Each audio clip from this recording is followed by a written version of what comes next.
The silk of her ceremonial robe felt like a cage. Each step through the moon-drenched garden was a tremor through her body, the path to the sacred grotto feeling more like a walk to her own judgment. The scent of night-blooming jasmine was cloying too sweet. It couldn't mask the metallic tang of her own fear. He will see. The thought was a drumbeat in time with her heart. He will see, and he will finally understand what I am.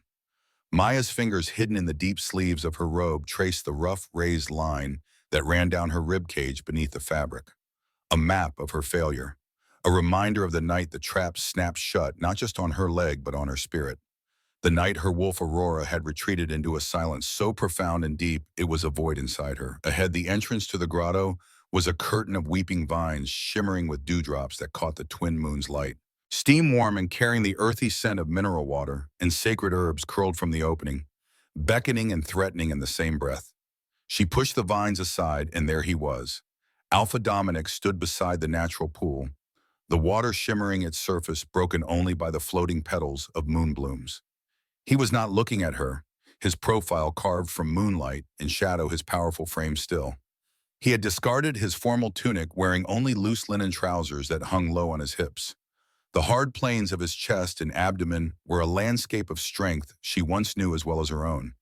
Now it was a territory she was exiled from. His silence was a weight.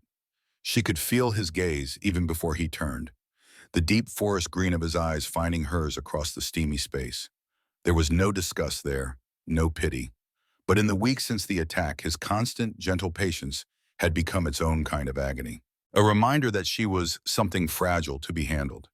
She stopped a few feet from him, the heat from the water lapping at her skin. Her throat was too tight for words.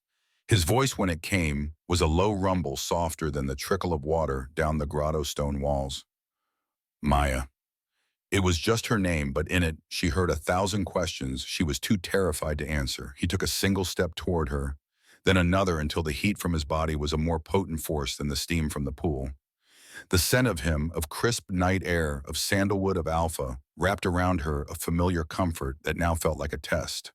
Her breath hitched. She wanted to step back to fold into herself to hide. But she was the Luna. Even a broken one had to face her rituals. His eyes never left hers as he lifted his hands. They were capable hands strong enough to command a pack gentle enough to cradle a newborn pup. Now they hovered at the high, intricate clasp of her robe right at her collarbone. Her heart hammered against her ribs, a frantic bird beating against the cage of her scars. This was it, the unveiling, the moment the illusion of the strong Luna would shatter forever. His fingers brushed the skin of her neck as he found the clasp. A jolt like static shot through her. His touch was warm, so warm. He paused, his gaze searching hers, seeing the panic she couldn't conceal.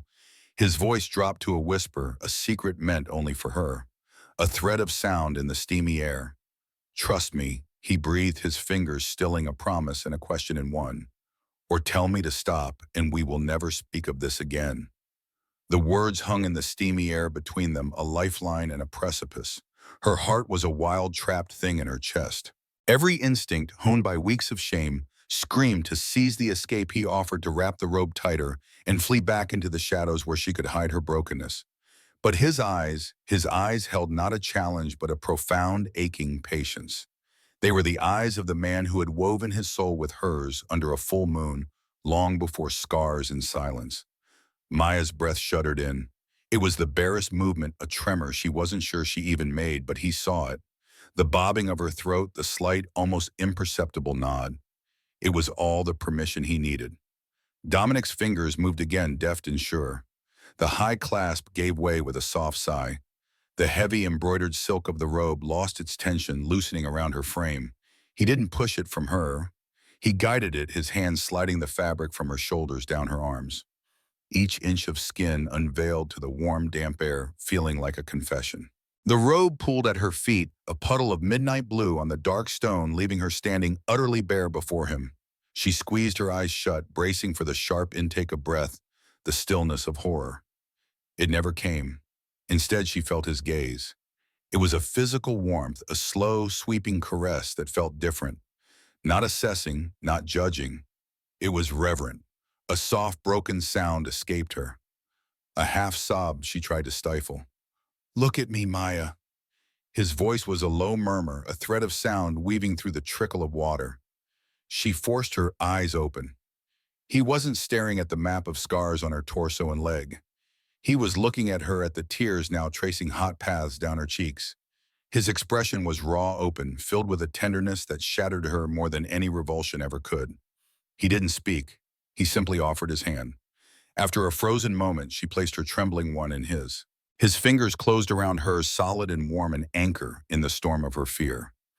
He led her the few steps to the pool's edge and down into the water. The warmth was an immediate embrace, the scented water lapping at her skin, buoying her. Moon bloom petals brushed against her, their silken touch a whisper against her legs. He guided her to sit on a submerged ledge, the water rising to her collarbones, offering a final veil.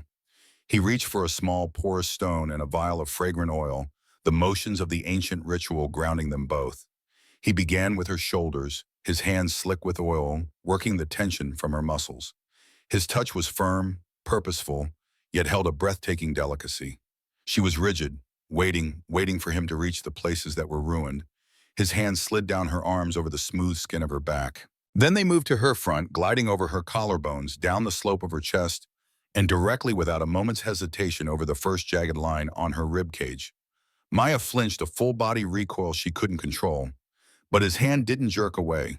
It didn't skirt the marred tissue. It paused, his palm resting fully over the ridge of the scar. Then his fingers began to move again, tracing its length with a slow, deliberate pressure, as if he were reading Braille, learning a story written in her flesh.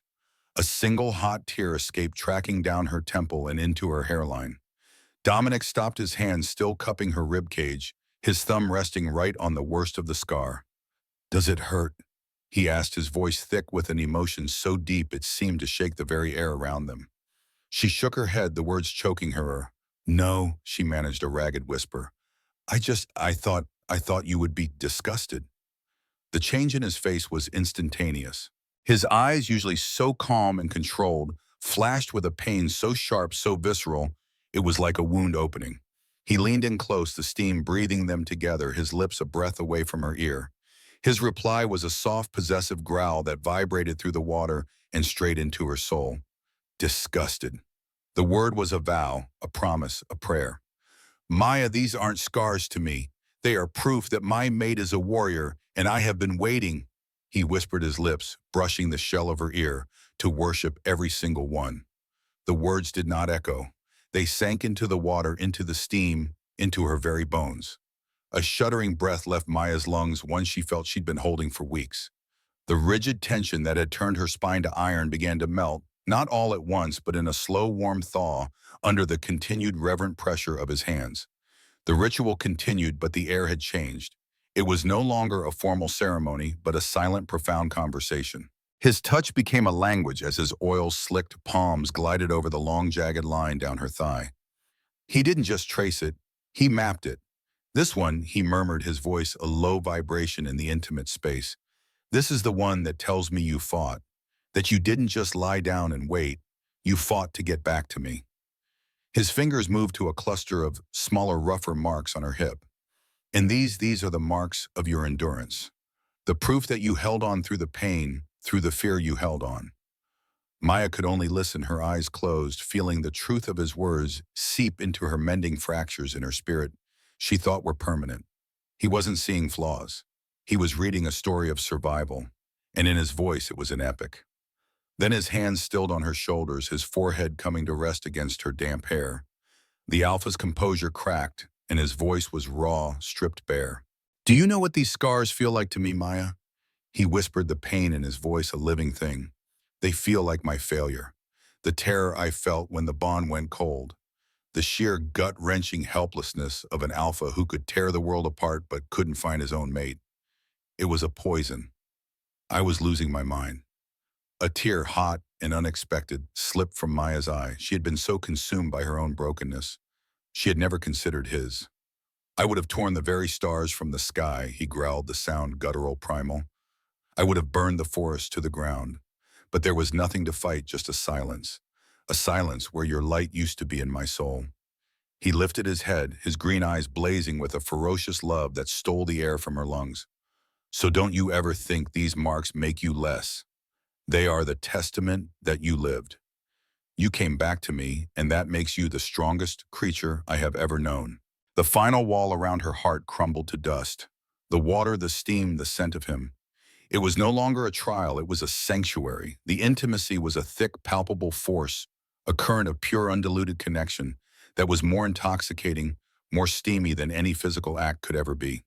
It was the feeling of two shattered halves finally perfectly locking back together. In the profound silence that followed, he stood, the water sluicing from his powerful frame. He took her hands and gently drew her to her feet. She rose, no longer trying to hide the water cascading down her body, the scars now feeling like the metals he claimed they were. He wrapped her in a large, warm linen robe, drying her with a tenderness that made her throat ache. But when he was done, he didn't let her go. He turned her so her back was pressed against the solid, warm wall of his chest. His arms wrapped around her, holding her tightly, securely, and she felt it through the layers of fabric against her back. The powerful, frantic, almost wild beat of his heart. It wasn't calm. It was a thunderous rhythm of fear, relief, and a barely restrained primal need. He dipped his head, his lips brushing the sensitive skin just below her ear, and his voice was a dark, possessive promise that vibrated through her entire being. "The ceremony is over," he murmured into her hair. "But this is just beginning. My wolf has been going mad with the need to be close to you, to feel you are truly here whole in mine." His arms tightened, a possessive, unyielding band. And tonight, he growled the sound pure, untamed alpha. He is not taking no for an answer. The growl was not a request. It was a truth raw and ancient that vibrated from his chest into hers. But the fear she expected didn't come. It didn't even flicker. In its place, a surge of something long forgotten, something warm and fierce and powerful rushed through Maya's veins. It was her own power rising to meet his. A crash from beyond the vines shattered the moment. James Miller, the pack's elder and Dominic's mentor, burst through the entrance, his weathered face tight with urgency. "Forgive me, Alpha," he said, his eyes averted from Maya's state of undress. "But we have a situation." Dominic's body language shifted instantly from lover to commander, though he kept Maya securely behind him. "What is it?" "Signs at the northern border," James said, his voice lowered. "The same ones I saw in Korea, before the ambush." Maya felt Dominic go rigid. James Miller rarely spoke of his time in the Korean War, but his experience as one of the few werewolf soldiers had made him an invaluable advisor to the pack. If something had triggered those memories, it was serious. "Get Eleanor," Dominic commanded. "We'll meet in the council chamber in 20 minutes. When James had gone, Dominic turned back to Maya, his expression grave. "I need to go." "I'll come with you," she said, tightening the robe around her body. The ceremonial vulnerability was over. Whatever threat approached, she would face it as Luna scars and all. His eyes softened momentarily as he cupped her cheek. "You're certain?" "Yes," she replied, steadier than she'd felt in weeks. Something had shifted during the ceremony, some small awakening of the strength she'd thought lost forever. 20 minutes later, they entered the council chamber. A rough-hewn table dominated the space where Eleanor, the elderly pack healer, and James already waited. Alexander, Dominic's beta and oldest friend, arrived moments after, his muscular frame filling the doorway. His eyes flickered to Maya with surprise, clearly not expecting her presence. "What have you found?" Dominic asked, taking his place at the head of the table, Maya at his side. James unfolded an ancient yellowed map across the wooden surface. Tracks, scents, but not quite right, not quite animal, not quite human. His weathered fingers traced a pattern. "In Korea, we called it the soul thief. Not because of the soldiers it killed, but because of what happened to the survivors. Empty, like their wolves had abandoned them." Maya felt a chill race down her spine. Eleanor noticed her reaction, those wise old eyes missing nothing. "Maya," the healer said softly, "what is it?" All eyes turned to her. The words stuck in her throat, but Dominic's steady presence beside her gave her courage. "Before my attack," she said carefully, "I always thought it was just an animal. A trap in the woods. But there was a voice, Dermo." She swallowed hard. "Right before the trap snapped shut, someone whispered to me. They said I was broken. Unworthy." James went still, his face draining of color. "Those exact words." Maya nodded. "That's what Sergeant Wilson heard," James whispered, "the night before we found him with his throat torn out. And his wolf had gone silent days before." Dominic's hand found Maya's under the table, squeezing tightly. Are you saying whatever attacked Maya wasn't just trying to harm her physically? Eleanor had been silent until now, her gnarled fingers wrapped around a mug of steaming herbal tea. The soul thief is not just legend, I fear. It feeds not on flesh, but on spirit, on worth, on the connection between human and wolf. But Maya survived, Alexander interjected, speaking for the first time. His tone was odd, almost disappointed. Yes, Eleanor said, studying Maya with new interest, and that makes her both valuable and a target. James leaned forward, his dog tags clinking softly against the table. In all my years, I've never seen anyone recover from the soul thief's attack. Their wolves stay silent. Eventually He couldn't finish. But you feel Aurora, don't you? Eleanor asked Maya. A flicker, a warmth since the ceremony. Maya started. She hadn't told anyone about the tiny spark she'd felt when Dominic had touched her scars. How did you know?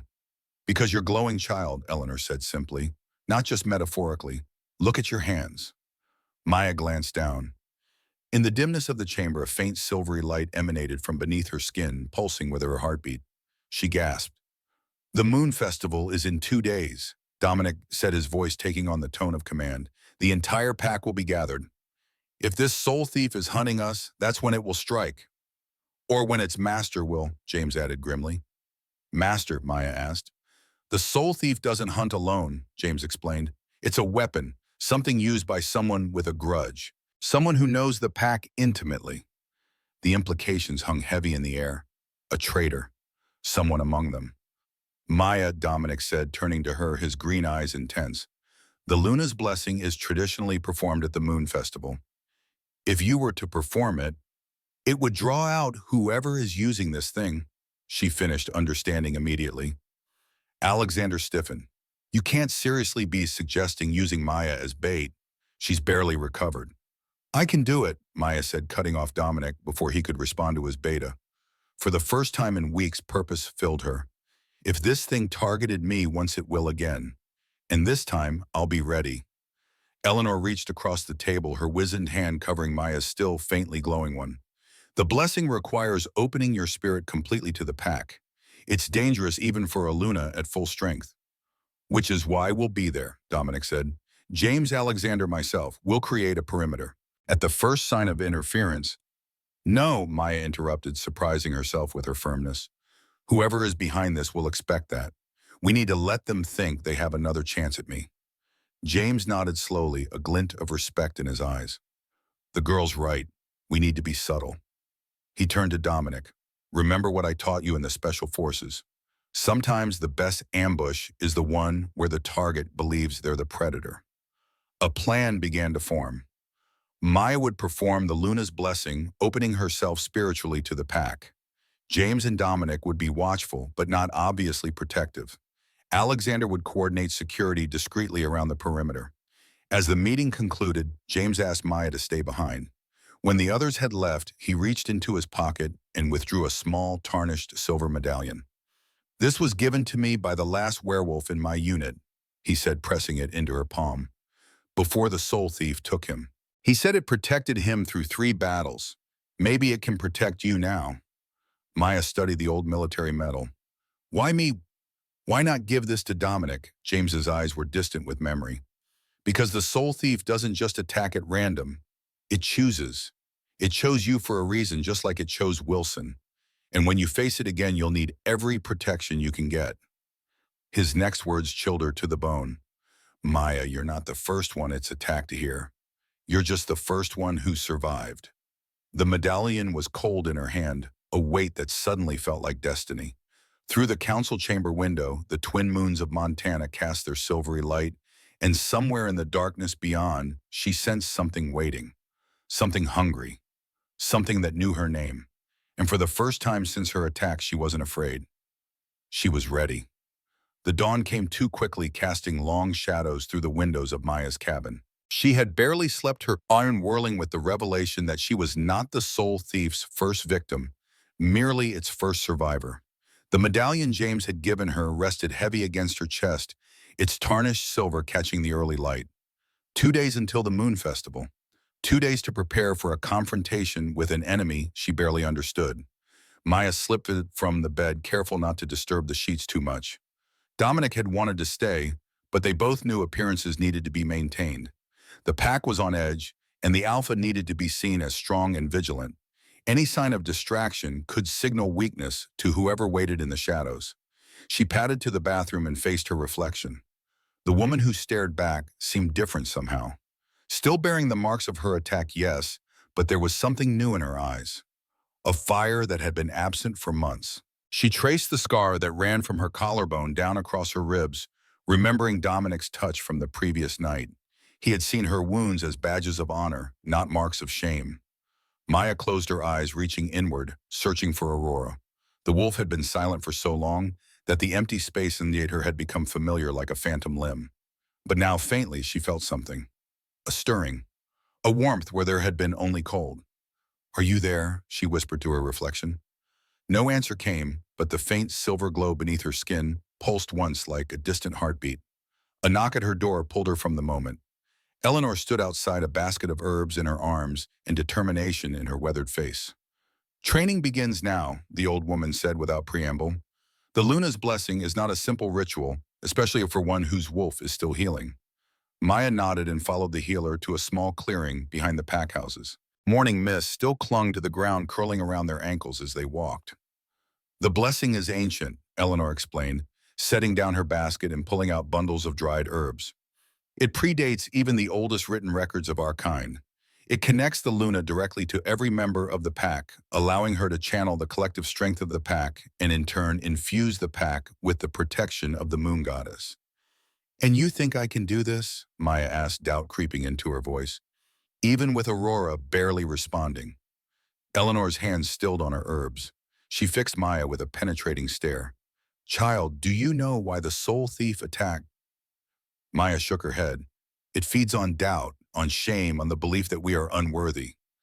Eleanor pulled out a small clay bowl and began crushing herbs into it. "Your attacker chose you because they sensed something in you. Not weakness as you believe, but strength. A light bright enough to be worth extinguishing." The old woman struck a match, dropping it into the bowl. The herbs caught with a flash, releasing a pungent smoke that spiraled upward. "Breathe," Eleanor commanded. Maya inhaled the acrid smoke and immediately felt lightheaded. Colors intensified, sounds sharpened. She could hear the individual heartbeats of birds in the trees, smell the complex layers of forest life around her. "Now reach inside. Find Aurora." Maya closed her eyes, letting the strange herbal mixture enhance her senses. The emptiness inside her no longer felt quite so void. There was a presence there, faint but undeniable. A silver shape curled tight as if protecting itself. "Aurora," she called silently, "I need you." The wolf stirred, lifting its head slightly. Fear radiated from it, a terror so profound that Maya's heart clenched in response. "She's afraid," Maya whispered aloud. "Of course she is," Eleanor replied softly. "She was attacked. But wolves do not stay afraid forever. They heal. They strengthen. And when the time comes, they fight back." Eleanor placed a hand on Maya's shoulder, the touch anchoring her as the herb smoke made reality waver around the edges. "Today, we will simply establish connection. Tomorrow, we strengthen it. By the festival, you will be ready." Hours passed as Eleanor guided Maya through meditative states, teaching her to reach for Aurora even when the wolf retreated. By midday, sweat beaded on Maya's brow from the effort, but she had managed to coax the wolf into responding to her call, if only briefly. "Enough for now," Eleanor finally said, gathering her supplies. "Tonight, come to my cabin. We'll work on channeling the energy you'll need for the blessing." As Eleanor departed, Maya became aware of eyes on her. She turned to find Alexander watching from the edge of the trees. The beta approached his gait casual, but his eyes wary. "Training with the old witch?" he asked, his tone light, but something darker underneath. Maya straightened, newly protective of her relationship with Eleanor. "The pack healer is teaching me what I need to know for the festival." Alexander nodded, glancing around to ensure they were alone. "Dominic seems to think this soul thief business is serious. I'm not so sure. Old legends have a way of growing in the telling." There was something in his dismissal that raised Maya's hackles. The medallion against her chest seemed to grow warmer. "James saw it in Korea," she countered. "It's no legend." "James saw a lot of things in Korea," Alexander replied with a slight smile. War does things to a man's mind. Before Maya could respond, the beta's demeanor changed entirely, becoming warm and concerned. I worry about you, Maya. This Luna's blessing is taxing even for those with the strongest connection to their wolves. And with your condition, he let the implication hang. My condition is improving, she said firmly, and the blessing will happen. Alexander held up his hands in a placating gesture. Of course, I'm simply looking out for pack interests. If our Luna were to attempt the blessing and fail, well, it could be seen as a sign of weakness. And there are other packs who would be quick to exploit such weakness. The thinly veiled threat hung in the air between them. Maya held his gaze steadily, refusing to be intimidated. I won't fail. Something flashed in Alexander's eyes then. Anger, fear, it was gone before she could identify it. Then I wish you the best of luck with your preparation, he said smoothly, turning to go. He paused, looking back over his shoulder. By the way, I've scheduled extra patrols along the northern border. For security, I hope that meets with your approval. The northern border, where James had found signs of the soul thief, where Maya had been attacked. Dominic approves all security measures, she replied evenly. Alexander's smile didn't reach his eyes. Of course, I merely thought you would want to be informed. As he walked away, Maya felt a strange pressure in her head, like someone trying to push into her thoughts. The sensation left as quickly as it had come, but it left her shaken. That evening, Maya headed toward Eleanor's cabin on the edge of the pack grounds. The night was cool, stars emerging in the darkening sky. As she passed the main pack house, she heard raised voices from within. Dominic and Alexander arguing. She paused, not intending to eavesdrop, but drawn by the intensity of the exchange. Those patrols were not cleared with me. Dominic's voice tight with controlled anger. I saw a security need and acted on it, Alexander replied. As your beta, that's my responsibility. Your responsibility is to follow chain of command. Even when that command might be compromised. A short, dangerous silence followed. Choose your next words with extreme care, Dominic said, his voice deadly quiet. All I'm saying is that your judgment may not be entirely objective where Maya is concerned. Alexander's tone softened, becoming almost conciliatory. We've been friends since we were pups, Dominic. I've followed you through firefights in Afghanistan, stood with you when you became Alpha. I would never question your leadership under normal circumstances, but these are not normal circumstances. My mate was attacked on our territory, Dominic growled.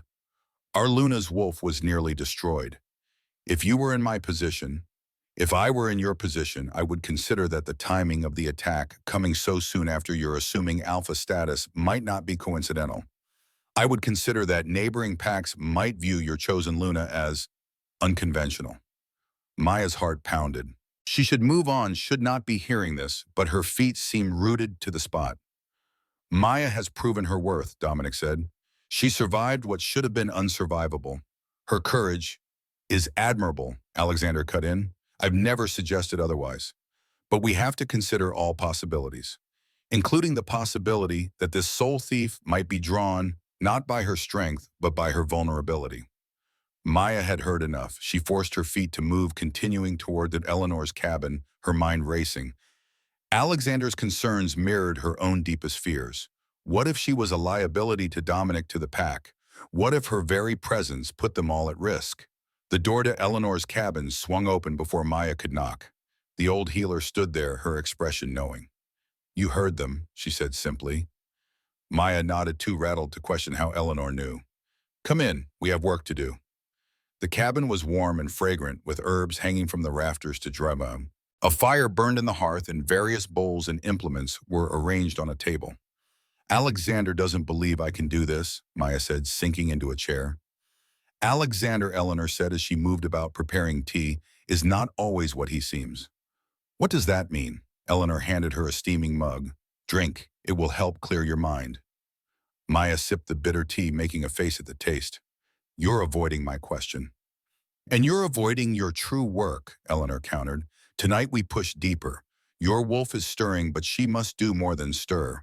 She must rise. For the next hour, Eleanor led Maya through more intense exercises than that morning. They worked with crystals placed on Maya's body, with smoke and incense, with chanted words in an ancient language Maya didn't recognize but somehow understood. Through it all, she reached for Aurora, calling to her wolf with increasing desperation. She won't come, Maya finally gasped, exhausted from the effort. She stirs, but she won't come to me. Eleanor studied her head, cocked to one side. Then perhaps you must go to her. Before Maya could ask what she meant, Eleanor pressed a thumb to her forehead right between her eyes. The world went dark. Maya found herself standing in a forest, but not the familiar woods of pack territory. This forest was silver, in shadow, the trees more suggestion than substance. A dreamscape. Her dreamscape. Aurora, she called. The trees whispered in response, but no wolf appeared. Maya began to walk, following some instinct she couldn't name. The forest shifted around her, the trees becoming more twisted, more menacing. The ground beneath her feet changed from soft earth to stone, and the air grew cold. She was approaching something. A clearing appeared before her, and in its center, a cave mouth. Dark, foreboding. Something waited inside. Something afraid. Maya stepped to the cave entrance. Aurora, it's me. It's time to come home. A low growl emanated from the darkness. Not aggressive, but warning. Stay away. I can't, Maya said, understanding the unspoken message. The pack needs us. Dominic needs us. Another growl louder. Maya took a deep breath and stepped into the cave. Absolute darkness enveloped her, but her other senses heightened. She could smell fear thick and acrid, could hear ragged breathing, could feel the presence of her wolf huddled in the farthest corner. I know you're afraid, Maya whispered into the darkness. So am I, but we survived Aurora. We fought, and we survived that. A whimper. Maya moved forward, guided by sound alone. Remember when we first transformed? When I was 12 and terrified, and you emerged to show me I had nothing to fear. You were my courage then. Let me be yours now. Her outstretched hand touched fur, warm, trembling. It hurt, came a voice in her mind so faint she almost missed it. It tried to tear us apart. Aurora, speaking after months of silence. I know, Maya said, tears filling her eyes. But it failed. We're still here, still together. She felt the wolf shift, move closer to her touch. What if it comes again? Aurora asked, fear making the mental voice quaver. Then we face it together, Maya said firmly. Not alone.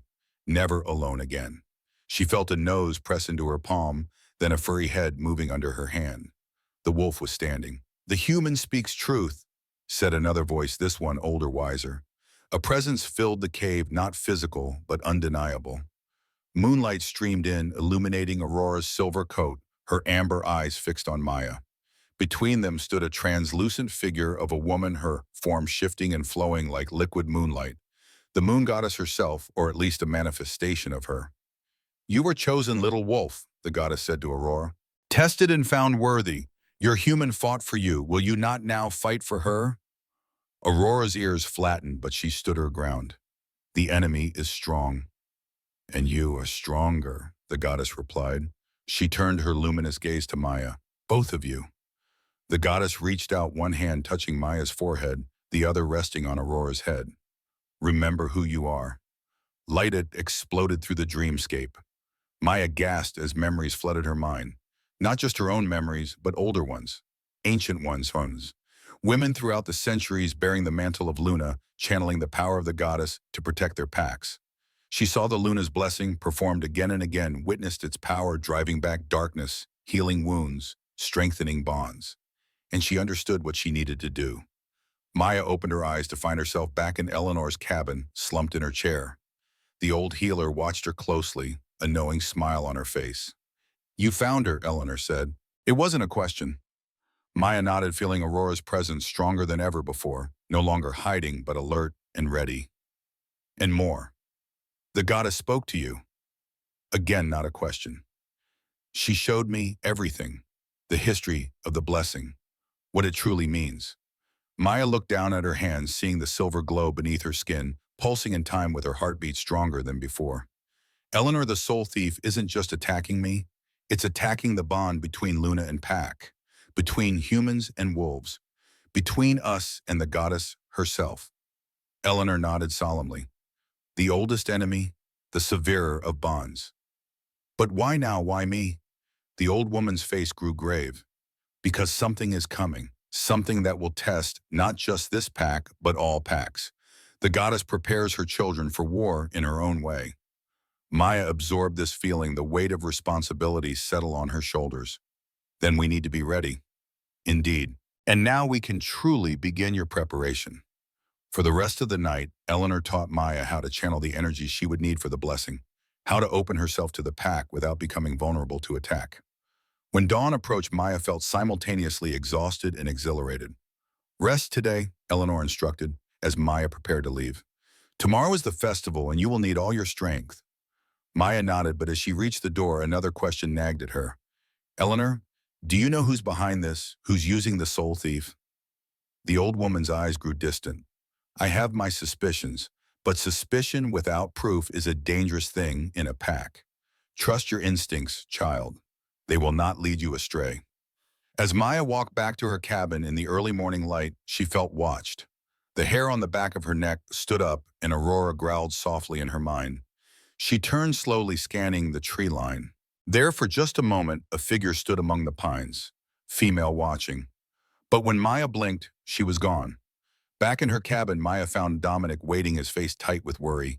He embraced her fiercely as soon as she entered. Where have you been? He demanded, then caught himself. I'm sorry, when you weren't here this morning? I was with Eleanor, Maya explained, leaning into his solid warmth. Training. She felt his body relax slightly. All night. It was necessary. She pulled back to look at his face, seeing the strain there. What's wrong? Besides me disappearing without telling you. Dominic ran a hand through his hair, a gesture she knew meant he was deeply troubled. 3 pack members reported seeing a stranger on our territory last night. A woman, human by their description, but moving too fast, too silently to be ordinary. Maya's pulse quickened. I saw someone this morning, just for a moment. His eyes sharpened. Were near the eastern tree line, watching me as I left Eleanor's. Dominic swore under his breath. I've doubled the patrols, but... He hesitated. There's dissent in the ranks. Alexander has been voicing concerns about the festival, about the blessing. He doesn't think I can do it. He claims he's concerned for your safety, that the strain might be too much in your condition. Dominic's voice was carefully neutral, but Maya could feel his tension. And what do you think? She asked. He cupped her face in his hands. I think you are the strongest person I have ever known. But I also think that if there were any other way to draw out this threat, I would take it in a heartbeat rather than put you at risk. Maya covered his hands with her own. There isn't another way. You know that. I know. He pressed his forehead to hers, but I don't have to like it. They stayed that way for a long moment, drawing strength from each other. Then Dominic straightened, his alpha presence reasserting itself. Rest today. I've assigned Thomas to guard your cabin. No one enters without my explicit permission. Maya wanted to argue that she didn't need guarding, but the events of the night had left her drained. She simply nodded. And Maya, Dominic said as he prepared to leave, whatever happens tomorrow, know that I am with you. Always. After he left, Maya collapsed onto her bed, physically and emotionally exhausted. As she drifted towards sleep, Aurora's presence wrapped around her mind like a protective blanket. We are ready, the wolf whispered. We are strong. Maya smiled as sleep claimed her. Together, she murmured. We are strong together.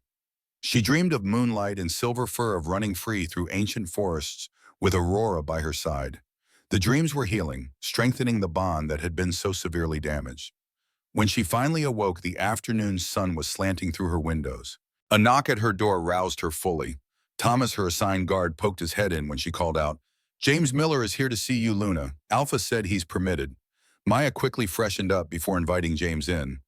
The old soldier entered, his weathered face serious, the dog tags he always wore clinking softly as he moved.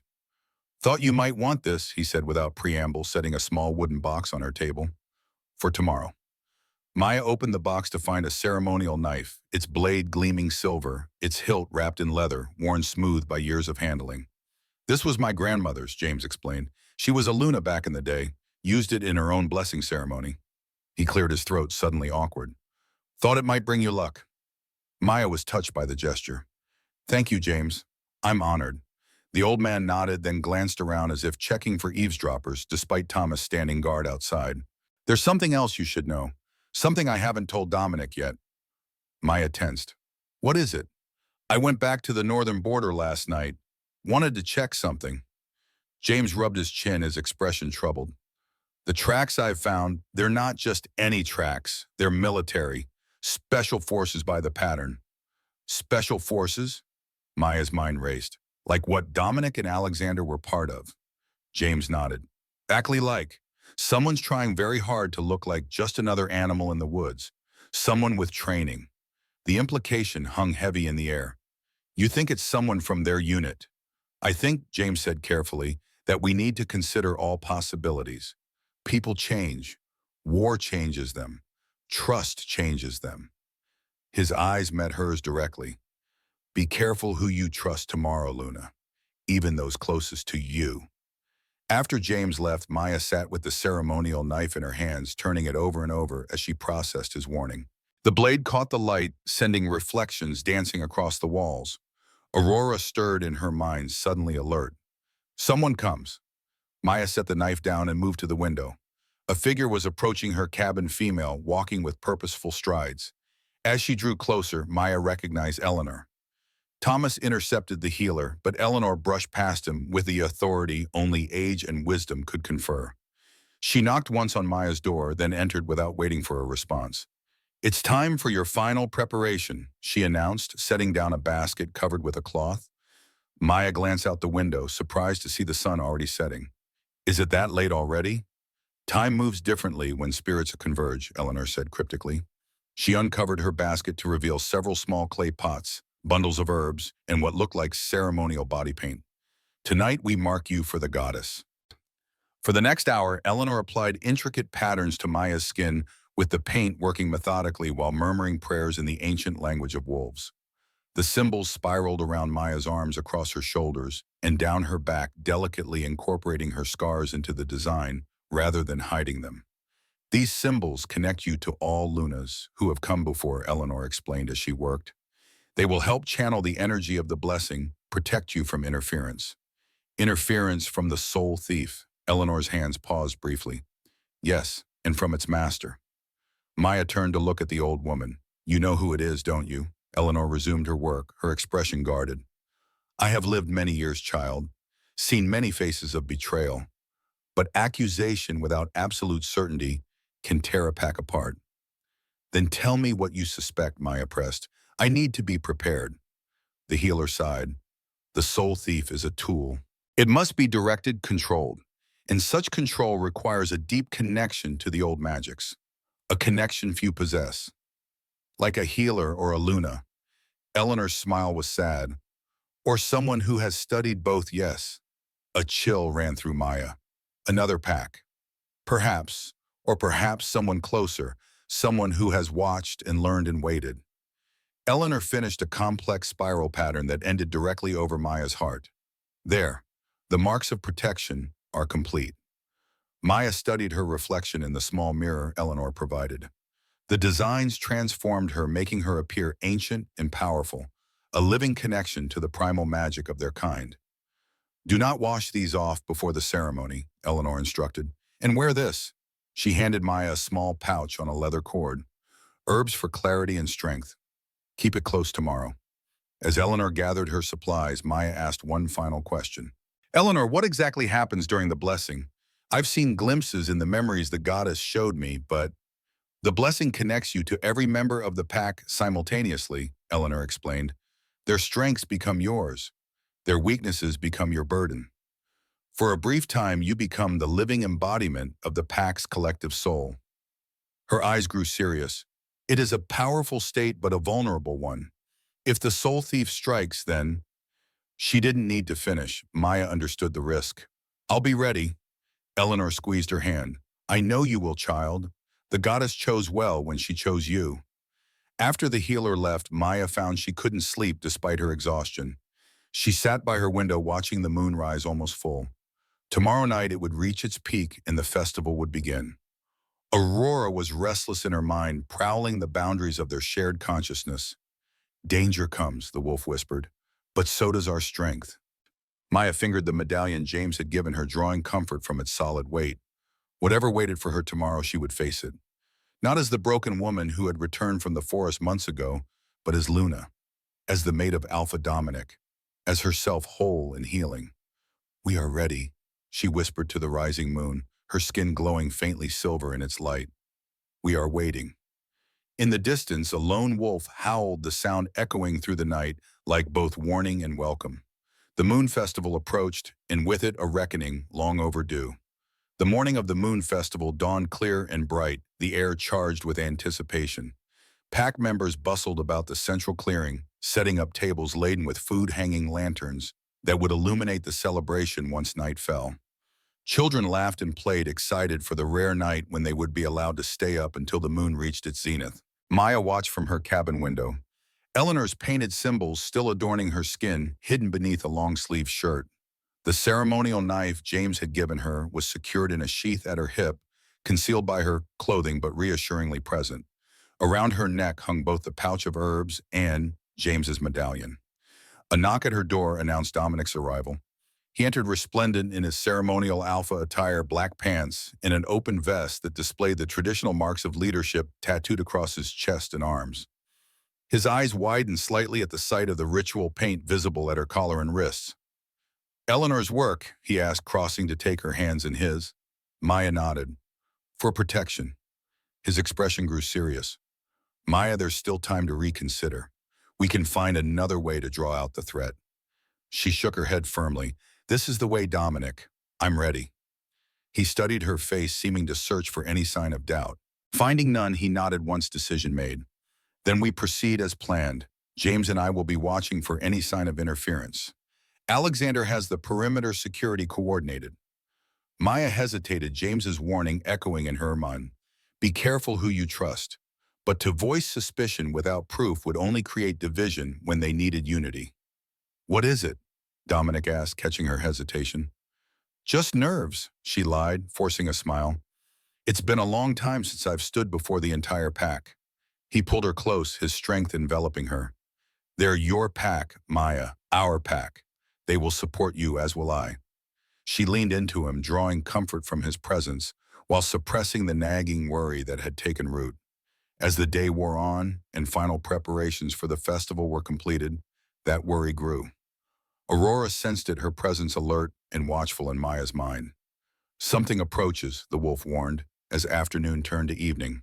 "Something wrong." Maya was helping arrange flowers for the ceremonial circle when she felt a cold, prickling sensation at the back of her neck, as though someone had walked over her grave. She turned slowly, scanning the edges of the clearing. There, partially hidden in shadow, stood a woman watching the proceedings with an intensity that sent chills down Maya's spine. She wasn't Pac. Maya would have recognized her. She was tall and slender, with pale blonde hair and features that might have been beautiful if not for the coldness in her expression.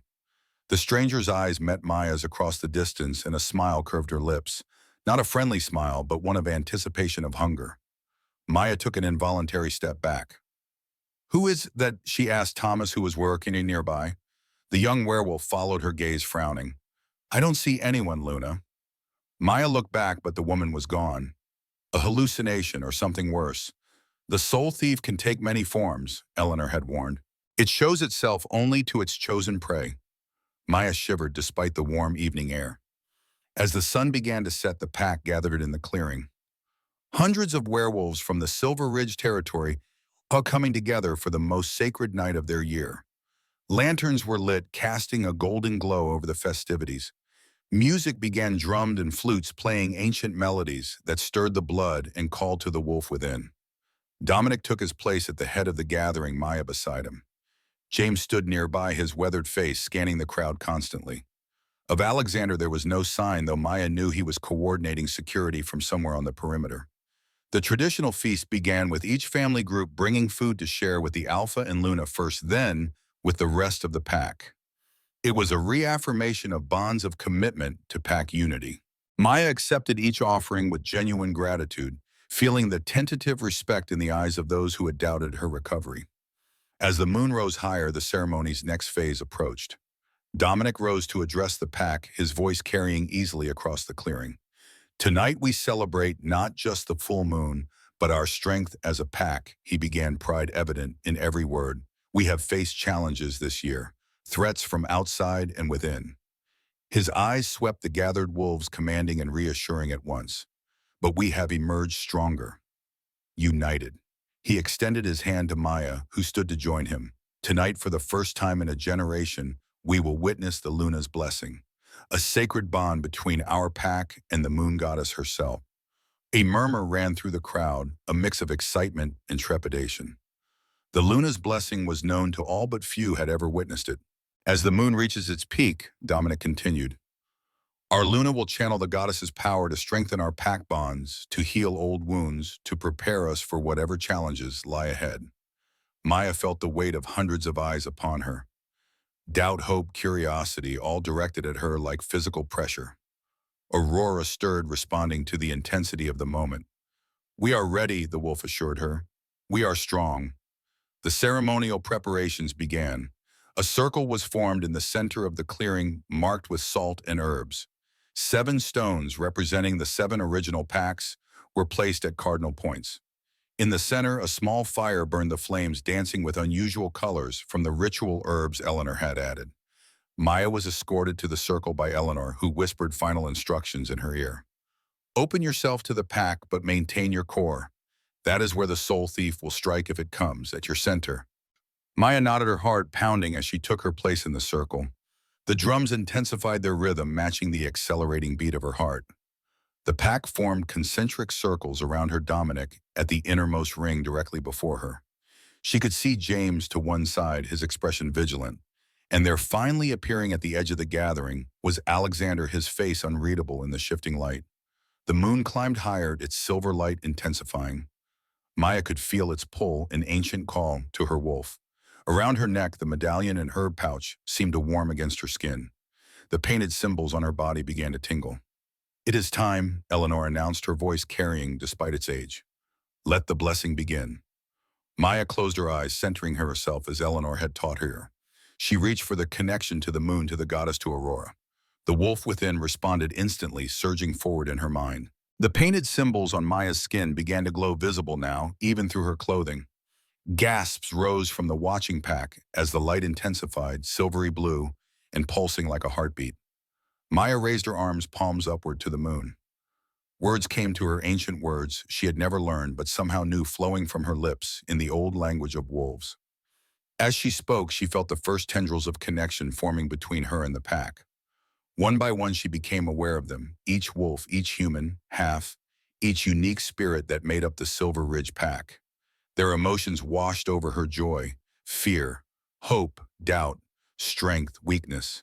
She absorbed them all, feeling Aurora integrate them into their shared being. The light emanating from her grew stronger, expanding outward to touch the innermost circle of pack members. They gasped as the connection formed, their eyes widening as they felt the Luna's presence in their minds, gentle but undeniable. The connection spread, rippling outward from circle to circle. Maya felt her consciousness expanding, becoming something greater than herself. She was Luna, yes, but also the embodiment of the pack's collective spirit. Their strengths flowed into her, and in return, she channeled the moon goddess's blessing back to them. Healing energy surged through the connections. Minor ailments disappeared, old injuries eased. More than physical healing, though, was the spiritual reinforcement. Pack bonds strengthened, renewed by the ancient magic flowing through their Luna. Maya was deep in the ritual. Her awareness spread across hundreds of minds when she felt it, the first tendril of wrongness. A cold, slithering presence testing the boundaries of the connection. The soul thief, drawn by the immense spiritual energy of the blessing, was probing for weakness. Maya instinctively pulled back, trying to protect the pack from the intrusion, but the entity was cunning. It slipped between her defenses, following the connection back toward its source, toward Maya herself. Hold steady, Aurora growled in her mind. We face it together. Maya steeled herself, maintaining the blessing, while preparing to confront the intruder. The cold presence grew stronger, more defined. She could feel it now, circling her consciousness like a predator. You are weak, it whispered in her mind, its voice like ice cracking. Unworthy, broken. The same words from the forest, the same voice. No, Maya responded silently. I am Luna, I am whole. The entity snarled, abandoning subtlety for direct assault. Maya felt it slam against her mental defenses, searching for the cracks it had exploited before. The painted symbols on her skin flared brighter as they repelled the attack, but she could feel them weakening under the onslaught. In the physical world, the pack watched in alarm as their Luna's face contorted with effort, the glowing symbols on her skin flickering like candles in a wind. Dominic started forward, but Eleanor held up a hand to stop him. She must face this alone, the healer said grimly. Any interference now could sever the connection catastrophically. Inside Maya's mind, the battle intensified. The soul thief was stronger than before, its attacks more focused. It had learned from their previous encounter. Maya drew on the strength flowing through the pack bonds, using it to reinforce her defenses, but she was fighting a two-front war, maintaining the blessing while repelling the attack. You cannot win, the entity hissed. You are nothing, less than nothing. Images flashed through Maya's mind, her attack in the forest, the months of recovery, the doubt in the eyes of the pack. The soul thief was using her own memories against her, trying to undermine her confidence, her sense of self. But something was different this time. As each painful memory surfaced, Maya felt it differently. The attack in the forest she had survived had fought back. The months of recovery she had persevered, had refused to give up. The doubt in the eyes of the pack, she was proving them wrong right now. With every second she maintained the blessing despite the assault. These are not my weaknesses, she realized suddenly. These are my strengths, my triumphs. The revelation sent a surge of power through her. The symbols on her skin blazed with renewed intensity, pushing back against the soul thief's presence. For the first time, she felt the entity's surprise, its confusion. Maya pressed her advantage, drawing more deeply on the pack connection, on the goddess's power flowing through her. She turned the energy outward, directing it at the soul thief itself. No longer just defending, but attacking. You have no power here, she declared in her mind, her inner voice ringing with authority. This is my pack, my territory, my mind. The soul thief recoiled but didn't retreat. Instead, it changed tactics. The cold presence withdrew slightly, then reformed into a more defined shape. A woman. The same pale blonde woman Maya had glimpsed earlier. Your pack, the entity, laughed, the sound like breaking glass in Maya's mind. You know nothing of this pack, of its true alpha. The words were meant to confuse, to distract, but Maya refused to be deterred. She gathered her strength, focusing it into a concentrated force. Aurora moved alongside her, the wolf's presence powerful and unafraid. Together, they thrust the energy at the soul thief in a single devastating blow. The entity shrieked a sound that echoed both in Maya's mind and in the physical world, causing the pack to cover their ears in pain. The pale blonde form wavered, destabilized by the attack. But as it began to dissipate, Maya felt another presence assert itself, taking control of the soul thief, directing it with brutal efficiency. This presence was familiar in mind she had touched during the blessing. A pack member. The realization hit her with stunning force. The soul thief was merely a tool. The true enemy was here among them, participating in the very ritual meant to expose them. The entity, now directed by this hidden puppeteer, renewed its assault with terrifying precision, targeting specific connections in the blessing network, attempting to sever Maya from the pack. Maya fought back desperately, trying to maintain the ritual while identifying the traitor. The strain was becoming unbearable. The symbols on her skin were beginning to fade as her energy depleted. In the physical world, she swayed on her feet, blood beginning to trickle from her nose with the mental exertion. Dominic could wait no longer. He broke it from the circle, rushing to Maya's side despite Eleanor's warning. The moment he touched her, the connection changed. His strength flowed directly into her, raw and powerful.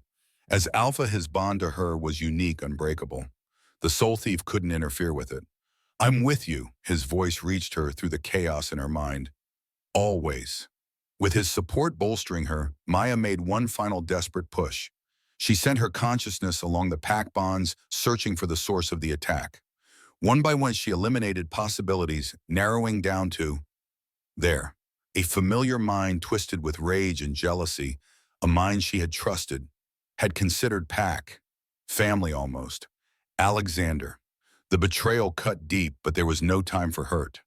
Maya focused all her remaining energy, channeling it through the pack bonds, isolating Alexander's connection. As their minds touched directly, she saw everything: his resentment of Dominic's leadership, his belief that he should have been Alpha, his discovery of old texts describing the soul thief, his secret dealings with the Pale Woman, a witch from a rival pack who had taught him to control the ancient entity. Alexander realized he'd been exposed. His shock rippled through the connection, quickly replaced by cold fury. The Soul Thief, directed by his rage, launched a final vicious attack aimed directly at Maya's core, at the newly reforged bond with Aurora. But Maya was ready. As the attack came, she stepped aside mentally, allowing the energy to pass through where she had been. The Soul Thief's momentum carried it forward into the waiting jaws of Aurora. The wolf had been patient, gathering her strength, preparing for this moment. Aurora's spiritual form clamped down on the entity, trapping it. The Soul Thief thrashed and fought, but the wolf held firm. This was her territory, her human, her pack. She would not yield. In the physical world, the pack watched in awe as Maya's body lifted slightly off the ground, suspended in the moonlight. The symbols on her skin reached peak brightness, then shattered into thousands of particles of light that spread outward, touching every pack member. Where they touched, they revealed truth, showing Alexander's betrayal to all. The beta had frozen in place, his face a mask of fury and fear as his treachery was exposed. James and several other wolves moved quickly to surround him, but Alexander was not finished. With a roar of defiance, he partially shifted his face, elongating claws extending as he prepared to attack. Before he could move, a blinding flash of light erupted from Maya. When it cleared, she stood firmly on the ground, her eyes glowing silver, her body radiating power. Between her hands, she held what appeared to be a writhing shadow, the Soul Thief captured and contained by the Luna's blessing. "It's over, Alexander," she said, her voice eerily overlaid with Aurora's deeper tones. "Your weapon has failed you. Your betrayal is known to all." Alexander snarled, looking wildly around for escape. Finding none, he made a desperate lunge toward Maya, claws extended for her throat. He never reached her. Dominic moved with alpha speed, intercepting his former friend mid-leap. They crashed to the ground, rolling in a blur of partial shifts and snapping teeth. The fight was brutal but brief. Despite Alexander's rage, he was no match for an alpha in full possession of his power, defending his mate. Dominic pinned him, fangs at Alexander's throat. "Why?" he growled, the single word laden with pain and betrayal. Alexander laughed, a broken sound. "She was supposed to be mine. Luna was my birthright. You took everything from me." "You were my brother," Dominic said, his voice rough with emotion. "My pack, my family. And yet you chose her," Alexander spat, glaring at Maya. "A weak, broken excuse for a Luna." Maya approached slowly, the captured Soul Thief still writhing between her hands. "Not broken," she said softly. "Tested, forged, stronger than before." She looked down at Alexander with pity rather than hatred. "As you could have been had you faced your pain instead of feeding it." She turned to address the pack, still holding the shadowy entity. "The Soul Thief feeds on our doubts, our fears, our belief that we are unworthy. It is the enemy of pack, of bond, of connection. Tonight we reclaim what it tried to take from us." Maya raised the captured entity toward the moon. The Luna's blessing still flowing through her transformed the Soul Thief from shadow to light, from destroyer to healer. The light spread outward, touching every member of the pack, sealing the renewed bonds the blessing had created. Alexander watched in defeat as his weapon became his undoing. The pack's judgment was swift and unanimous. For betrayal of this magnitude, there could be only one sentence: exile. To a werewolf, separation from pack was a living death. As Dominic pronounced the sentence, Maya felt no satisfaction, only a deep sadness for what could have been. Alexander was led away to be escorted to the territory's edge at dawn. He would never be allowed to return on pain of death. The Moon Festival continued, subdued at first, then with renewed celebration as the pack processed what had happened. They had been tested and had emerged stronger. Their Luna had faced their greatest enemy and triumphed. The blessing had been completed successfully, strengthening pack bonds for the challenges ahead. As the night waned, Maya found herself standing apart from the festivities, watching her pack with new eyes. She felt different, transformed by the ritual and the battle Mao. Aurora's presence in her mind was strong and clear, their bond fully restored and deepened by their shared victory. Dominic joined her, his hand finding hers in the darkness. "You did it," he said simply, pride evident in his voice. "We did it," she corrected. "All of us, the pack, together." He studied her face in the moonlight. "Eleanor says this changes things, that what you did with the Soul Thief hasn't been done in centuries. turning a weapon of destruction into a force for healing. Maya nodded, feeling the truth of it in her bones. The goddess showed me. It's what Luna was always meant to be, not just the Alpha's mate, but a healer of pack wounds, a bridge between worlds. Dominic pulled her close, his arms encircling her protectively. And Alexander, can you forgive him? Maya leaned into his strength, considering. In time, perhaps. He's still pack, even in exile. His pain is our pain. They stood together in silence for a time, watching the celebration, feeling the strengthened bonds of their pack all around them. What happens now? Maya finally asked. Dominic looked down at her, his eyes reflecting the moonlight. Now we heal. We strengthen. We prepare. For what? For whatever comes next. He turned his gaze to the distant mountains. The goddess doesn't grant power like yours without reason. Something is coming, Maya. Something that will test not just our pack, but all packs. Maya felt the truth of his words. The memories the goddess had shared showed cycles of challenge and response of darkness and light in eternal balance. They were part of something larger, a pattern repeating through time. Then we'll be ready, she said with quiet certainty, together. As the moon began its descent and the first hint of dawn colored the eastern sky, Maya looked out over her pack, their pack. The scars on her body no longer felt like marks of shame, but badges of honor, proof that she had faced the darkness and emerged stronger. Just as the soul thief had been transformed from destroyer to healer, she had been transformed from victim to protector. Whatever challenges lay ahead, she would meet them as Luna of Silver Ridge, as mate to Alpha Dominic, as herself whole healed and stronger than ever before. The morning would bring the formal exile of Alexander, a painful but necessary severing, but it would also bring the beginning of something new, a pack united bonds forged in trial and triumph, ready to face whatever the future held.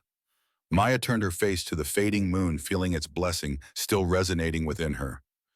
Thank you, she whispered to the goddess, who had chosen her, tested her, and found her worthy. Aurora's voice answered in her mind, warm and certain. We are ready. We are strong. We are home. And for the first time since the attack in the forest, Maya knew it was true. The morning after the moon festival broke in a cascade of pale golden light filtering through the pines. Maya woke in Dominic's arms, their bodies entwined in the Alpha's den, where they had finally retired as the celebration waned. The events of the previous night played through her mind like fragments of an incredible dream, but the renewed presence of Aurora and the faint silver shimmer still visible beneath her skin confirmed it had all been real. She had faced the soul thief. She had exposed Alexander's betrayal. She had completed the Luna's blessing and transformed an ancient weapon of destruction into a force for healing. And yet, as she carefully extricated herself from Dominic's sleeping form, she sensed this was not an ending, but a beginning. The words Eleanor and Dominic had spoken echoed in her thoughts. Something is coming. The goddess doesn't grant power without reason. Maya stepped outside the den into the crisp morning air. The pack grounds were quiet, most still sleeping after the night's events. In the distance, she could make out a small group of figures at the territory's northern edge. The exile party. James would be there along with 3 other trusted wolves escorting Alexander to the boundary where he would be ceremonially cast out. The thought brought a deep sadness rather than satisfaction. Despite his betrayal, Alexander had been pack. His loss would be felt a phantom limb in their collective consciousness. You pity him. Maya turned to find Eleanor approaching, the old healer moving with surprising stealth for her age. He was in pain, Maya replied simply. Pain makes people do terrible things. Eleanor studied her with those ancient, knowing eyes. And that is why you are Luna. Compassion where others would feel only rage. They walked together toward Eleanor's cabin, the familiar scent of herbs growing stronger as they approached. What happens now? Maya asked, echoing the question she had posed to Dominic the night before. Eleanor smiled, the expression mysterious and slightly sad. Now you truly begin your work. She pushed open her cabin door, gesturing for Maya to enter. There are things you must know, things I have waited to tell you until you were ready. Inside, the cabin was transformed. The usual clutter of healers' tools and herbs had been cleared from the central table, replaced by an ancient leather-bound book and several rolled parchments that looked centuries old. Sit, Eleanor instructed, lighting candles around the room despite the morning light streaming through the windows. What I share with you now has been passed from healer to Luna for generations when the signs align. And they have aligned for you, Maya. Maya took a seat, her fingers hovering over the ancient book but not quite touching it. What signs the soul thief's appearance, your survival and triumph, the transformation of destruction to healing? Eleanor settled across from her, suddenly looking every one of her many years. These are not coincidences. They are the first movements in an ancient pattern, one that emerges only in times of greatest need. She opened the book carefully, its pages yellow with age, but remarkably preserved. Inside were handwritten accounts in varying scripts, diagrams, and illustrations spanning what appeared to be centuries. This is the Luna's Chronicle, Eleanor explained. Each Luna who has faced what you now face has added her knowledge, her experience, her warnings. She turned to a specific page where an illustration showed a woman surrounded by silver light, her hands cupped around a shadowy form. The last entry was made nearly 200 years ago by a Luna named Sarah Clearwater. She like you faced the soul thief, she like you transformed it, and she like you sensed that something greater was coming. Maya studied the illustration, struck by its similarity to what she had experienced the previous night. What was coming for her? What did she face? Eleanor's expression grew somber. War. A great conflict between packs, between wolves and humans, between light and darkness. A war that nearly destroyed our kind. Maya felt a chill despite the warmth of the cabin. And you believe that's happening again. Another war. I believe the signs point to a great trial approaching. Not just for Silver Ridge, but for all packs, all wolves. Eleanor turned more pages, revealing accounts of previous Lunas, their trials, their victories and defeats. History moves in cycles, child. The same patterns repeat, though the faces and places change. Maya absorbed this feeling, the weight of it settled on her shoulders. The pale woman Alexander was working with. She wasn't just from another pack, was she? No, Eleanor confirmed. By your description, I believe she is Cassandra Blackthorn from the Shadowcrest pack in the north.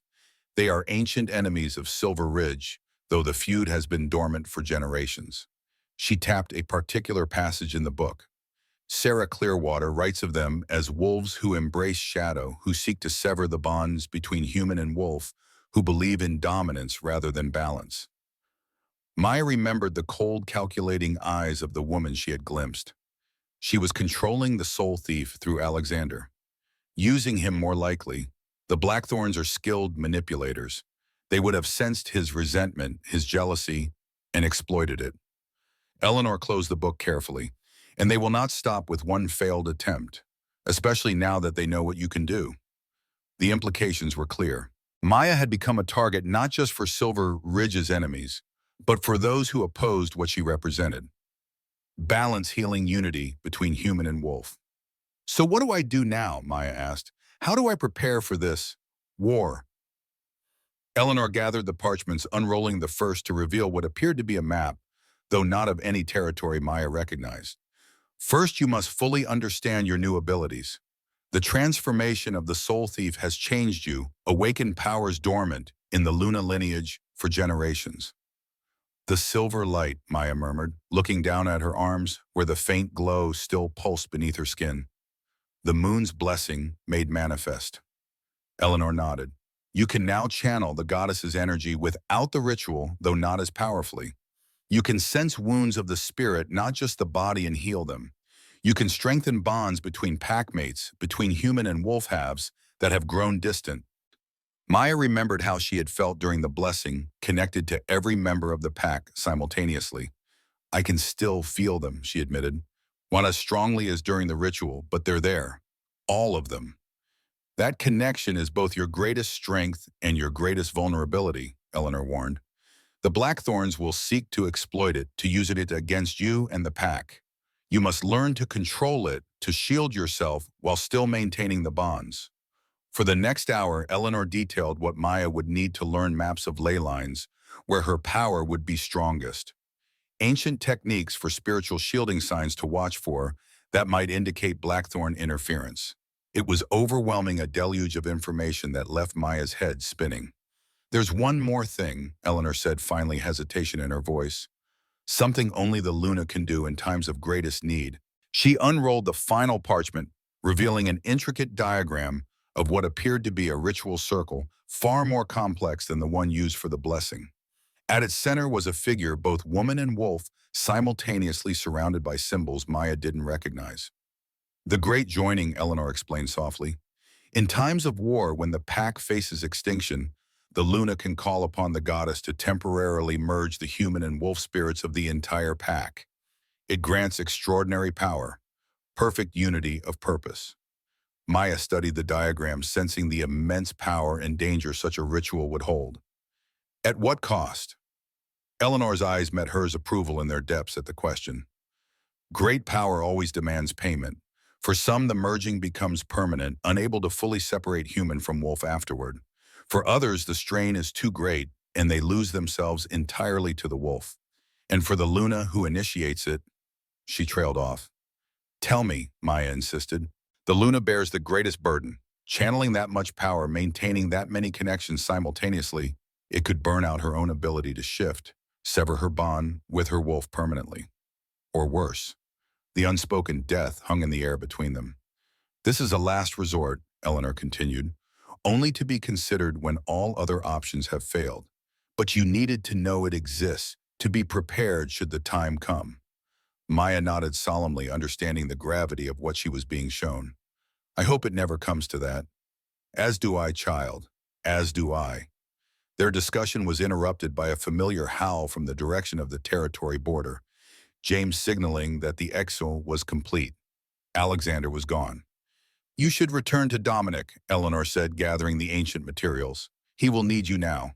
Betrayal by a friend cuts deeper than any knife, especially for an alpha. Maya rose, her mind still processing everything she had learned. At the door, she paused. Eleanor, have you shared any of this with Dominic? The old healer shook her head. Some knowledge is for the Luna alone to hold and share as she sees fit. The burden of leadership is already heavy on his shoulders. Maya understood. This was her responsibility, her role in the coming challenges.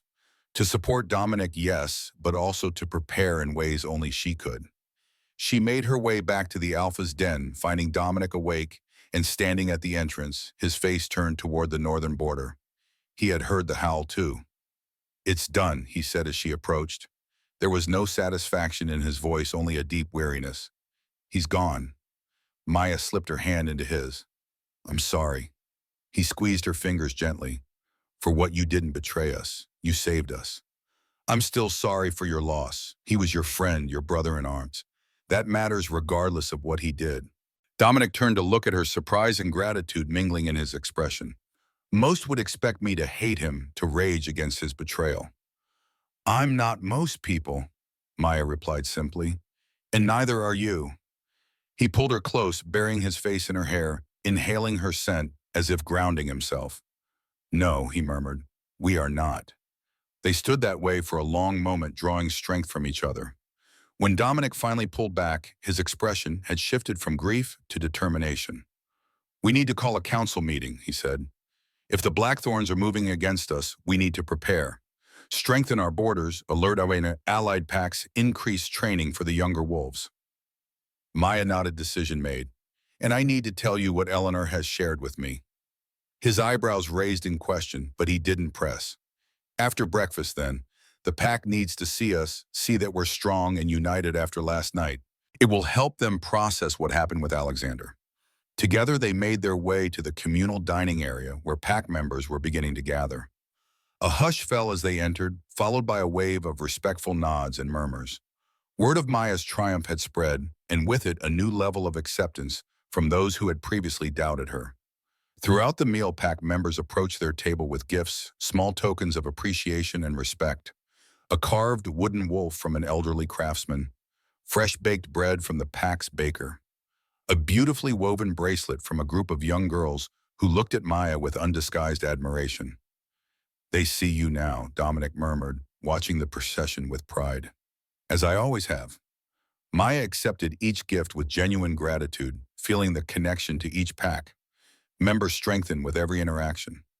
This was what being Luna truly meant, not just status or power, but genuine connection to the pack she served. After breakfast, they convened the council in a private meeting room adjacent to the main packhouse. James had returned from the exile party, his weathered face grim but resolute. Eleanor was there along with the heads of the pack's major family groups and the leads of various essential functions, security, hunting, training, childcare.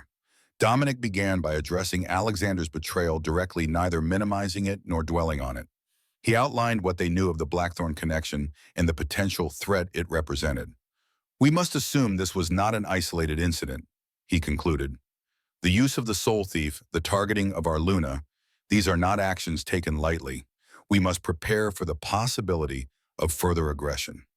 Discussion ensued as council members offered suggestions, voiced concerns, asked questions. Maya listened carefully, noting who spoke with wisdom and who with fear, who thought strategically and who reactively. When there was a natural pause, she took a deep breath and stood. All eyes turned to her immediately. "Last night during the blessing, I learned things about the soul thief, about the Blackthorns, about what may be coming." Her voice was steady, confident, in a way it hadn't been before. "Elder Eleanor has shared with me ancient knowledge, passed down through generations of Lunas, knowledge that may help us face what lies ahead." She proceeded to outline what Eleanor had shown her, though she deliberately omitted mention of the great joining ritual. That knowledge, as Eleanor had suggested, was best kept in reserve.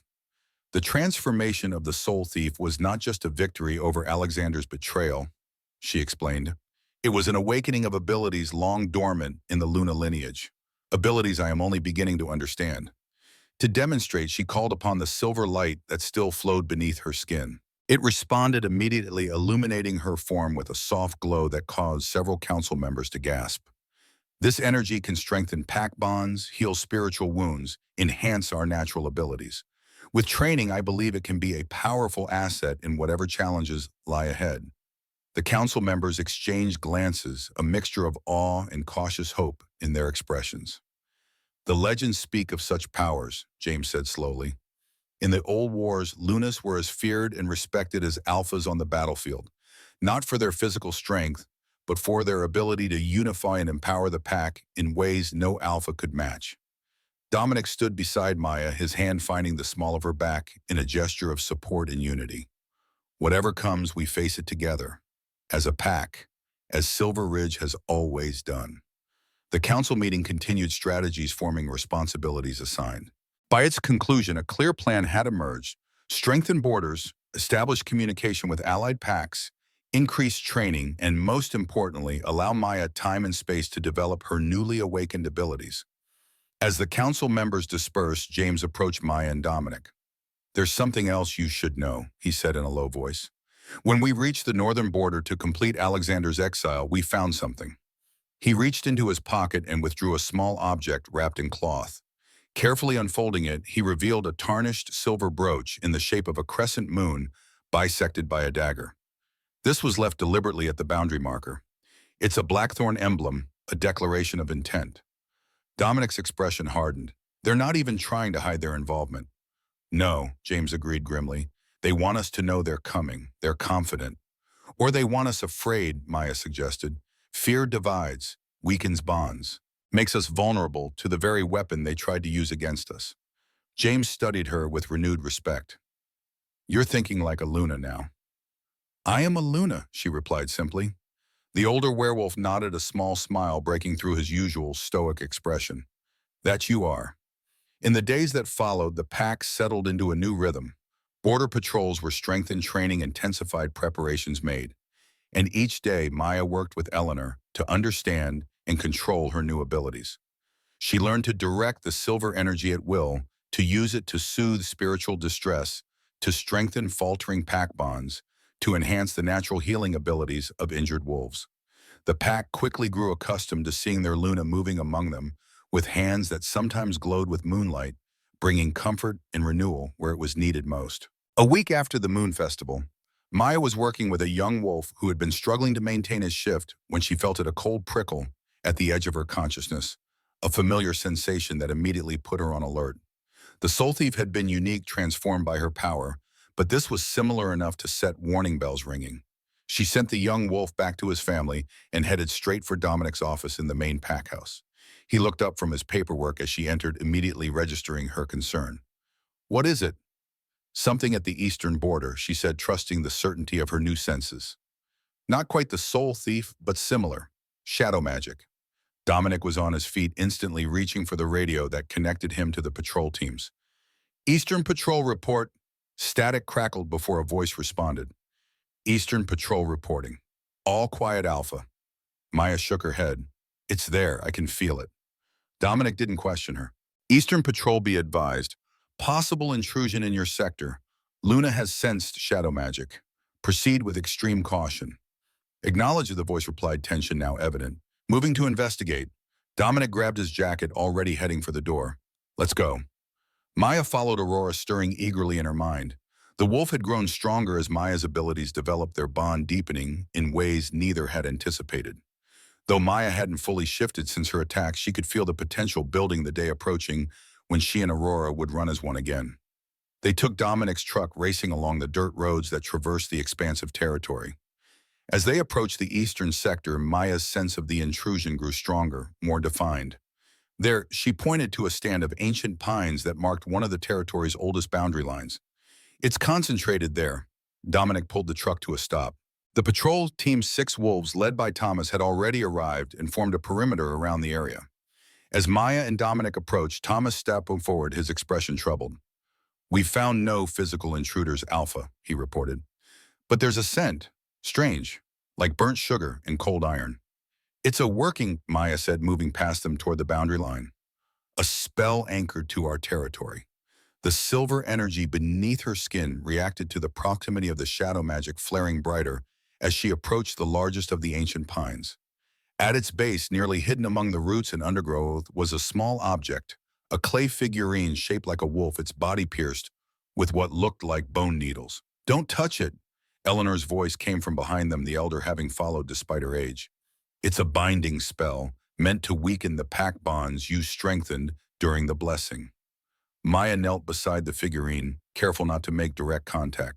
She could feel its malevolent purpose now, the way it pulled at the pack connections like a leech, attempting to drain energy.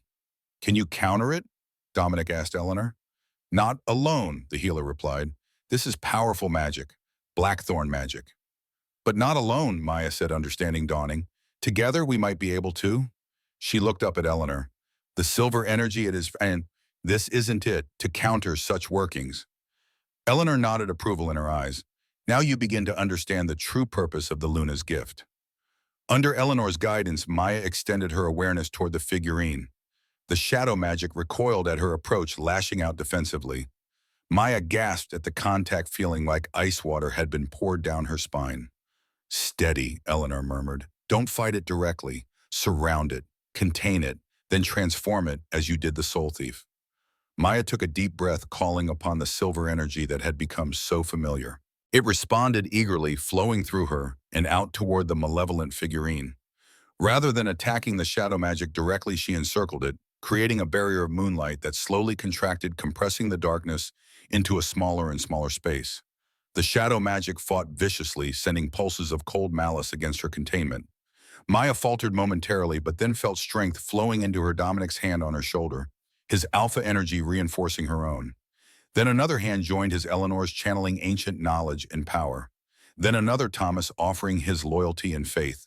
One by one, the patrol team added their support, a living demonstration of the pack bonds the figurine had been meant to weaken. With their combined strength flowing through her, Maya completed the containment. The shadow magic, trapped and compressed, had nowhere left to go. She pushed inward with the silver energy, not to destroy, but to transform, just as she had done with the soul thief. The figurine shuddered, the bone needles falling away as the clay cracked and crumbled. From within its shattered remains, a small silver sprout emerged, pushing upward, unfurling tiny leaves that gleamed with moonlight. Maya sat back on her heels, exhausted but triumphant. A binding spell turned to new growth. Eleanor knelt beside her, examining the silver plant with wonder. I have not seen such a thing in all my years. The old knowledge speaks of it, but to witness it— What is it? Thomas asked, crouching to look more closely. Moon sage, Eleanor replied. A plant that exists in both worlds, physical and spiritual. Its presence strengthens the veil between realms, makes it harder for malevolent entities to cross over. Maya touched one of the tiny silver leaves gently. They meant to weaken us. Instead, they have given us a gift. One that comes with a warning. Dominic pointed out, his expression grave. They're testing our defenses, probing for weaknesses. This was just the beginning. The patrol team carefully excavated the moon sage along with a good portion of the soil around it. Eleanor insisted it be replanted in a central location where its protective properties could benefit the entire pack.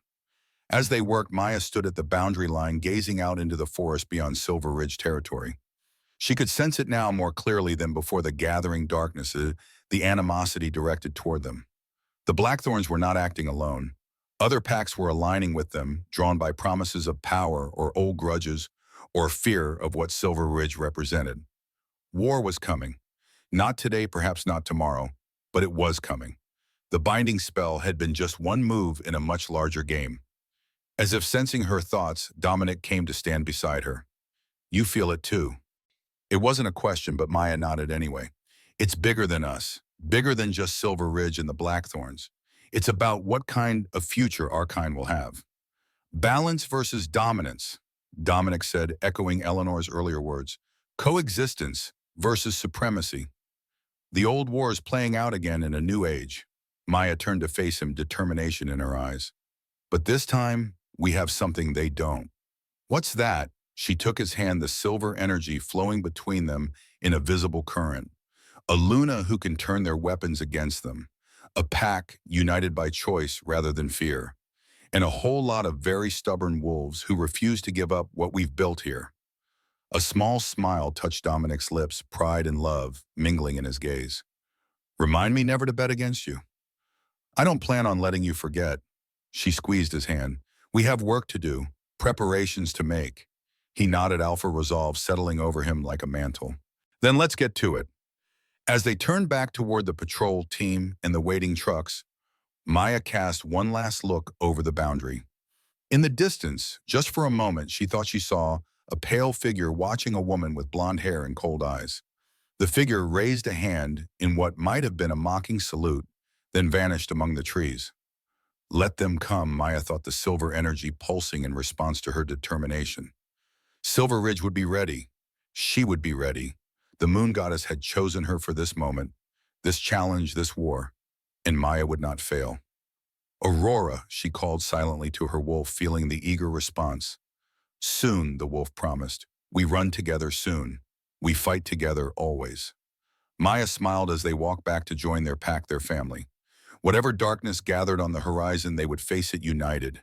Luna and Alpha, woman and wolf. Silver Ridge as one. The battle lines were drawn. The ancient cycle turned once more. And at its center stood a woman who had been broken, but had remade herself stronger than before, a Luna who had transformed destruction into healing, shadow into light. The future awaited, and it would be magnificent.